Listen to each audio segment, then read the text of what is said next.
स्वाति ने इसी साल शहर के कॉलेज से पढ़ाई पूरी की है और अब उसके लिए जगह जगह से रिश्ते आने लगे हैं। स्वाति से ज़्यादा उसके रिश्तेदारों को उसकी शादी की चिंता है। इसीलिए जो भी स्वाति के घर आता वो किसी नए लड़के की खबर ज़रूर ले आता। अरे दीदी, ये फोटो देख के बताओ कैसा है। राहुल नाम है लड़के का, मेरी सहेली की बहन का बेटा है। अपनी स्वाति के साथ एकदम प्यारी जोड़ी लगेगी इसकी। ज़रा दिखाना, फ़ोटो तो बढ़िया लग रहा है। कोई गलत आदत वादत तो नहीं है ना इसे? और कमाता कितना है? अरे कोई गलत आदत नहीं है दीदी, आप कहो तो एक मीटिंग करवा देती हूँ, फिर सब कुछ फाइनल कर लेना। हाँ हाँ, ये सही कह रही हो तुम। संडे को स्वाति के पापा भी घर पे ही रहेंगे। बुआ फिर वहाँ से चली जाती है और रात को स्वाति की माँ उससे कहती है, स्वाति बेटा, आज कमला बुआ ने एक लड़के की फ़ोटो दिखाई है। संडे को वो लोग मिलने आ रहे हैं, तैयार हो ना तुम बेटा? अरे मम्मी, आप कहाँ कमला बुआ के चक्कर में आ जाती हो?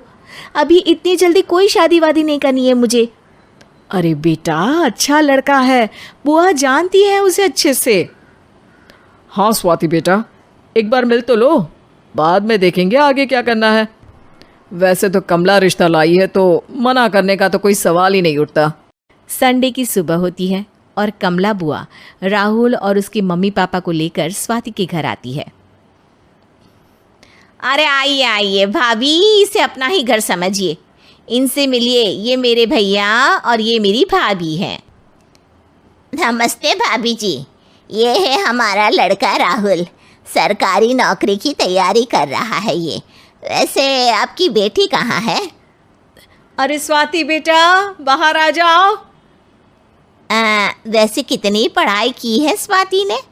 जी, पोस्ट ग्रेजुएट है हमारी बेटी साइंस में। ये सब तो ठीक है, पर घर संभालना जानती है या नहीं? हमें कौन सी इससे नौकरी करवानी है, नौकरी तो मेरा बेटा करेगा ही। पर मैंने इतनी पढ़ाई की है और आप चाहती हैं कि मैं घर पर ही बैठी रहूं? अरे स्वाति बेटा, ये बड़ों की बात में तुम कहाँ बोल पड़ी? हम सब देख लेंगे क्या करना है क्या नहीं।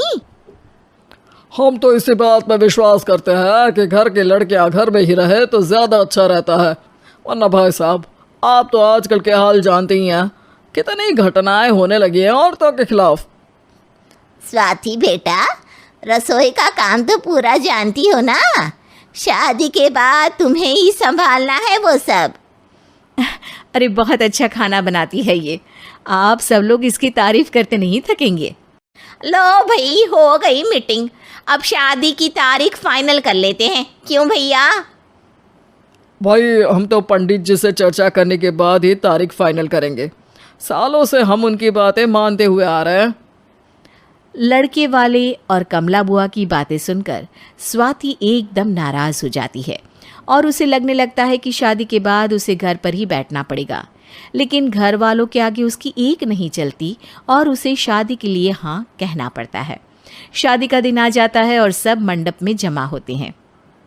अब फेरों का समय हो गया है, अब कन्या अपने वर से 7 वचन मांगेगी। आप किसी धार्मिक आयोजन में जाएं तो मुझे भी ले जाएंगे। आप मेरे माता पिता का भी बराबरी से सम्मान करेंगे, हमेशा मेरा साथ निभाएंगे। आपको दोनों परिवार की जिम्मेदारियां बखूबी निभानी होगी। हर ज़रूरी बात में मेरी भी राय लेंगे। आप सभी गलत आदतों से दूर रहेंगे। आप मेरे अलावा किसी और औरत से कोई गलत संबंध नहीं बांधेंगे। ये 7 वचन पूरे हुए, वर क्या तुम्हें ये सारे वचन मंजूर है? जी हाँ पंडित जी, मैं सारे वचन अच्छी तरीके से निभाऊंगा। अरे वाह वाह, बढ़िया तरीके से सब काम संपन्न हो गया। तो इसी के साथ विवाह संपन्न हुआ और आज से ये दोनों पति पत्नी हुए। 1 मिनट पंडित जी, अभी एक वचन लेना बाकी है। अब कौन सा वचन है बेटा? मैं अब हमेशा के लिए किसी दूसरे घर में जाने वाली हूँ, तो पति के अलावा मैं अपने सास ससुर से भी एक वचन लेना चाहूँगी। अब कहो बेटी। मैं ये चाहती हूँ कि मुझ पर किसी बात की कोई पाबंदी नहीं लगाई जाएगी। मुझे सब कुछ करने की आज़ादी होगी और मैं भी विश्वास दिलाती हूँ कि मैं एक अच्छी बहू बन के दिखाऊंगी।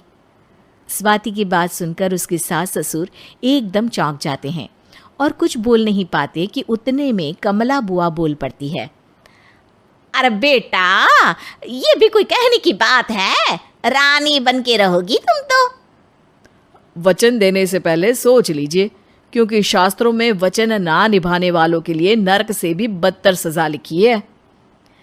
स्वाति की चालाकी से वहां मौजूद सब लोग प्रभावित हो जाते हैं और लोगों में बदनामी ना हो जाए, इस कारण स्वाति के सास ससुर को उसे वचन देना पड़ता है। अरे कैसी अपशकुन वाली बातें कर रहे हैं आप पंडित जी। हमें मंजूर है बेटा तुम्हारी शर्त। स्वाति अपनी समझदारी से अपनी बात अपने ससुराल वालों से मनवा लेती है और खुशी खुशी राहुल से शादी कर लेती है। अब से हर शादी में मैं खुद 8 वचन दिलवाऊंगा। ओम मंगलम मंगलम मंगलम।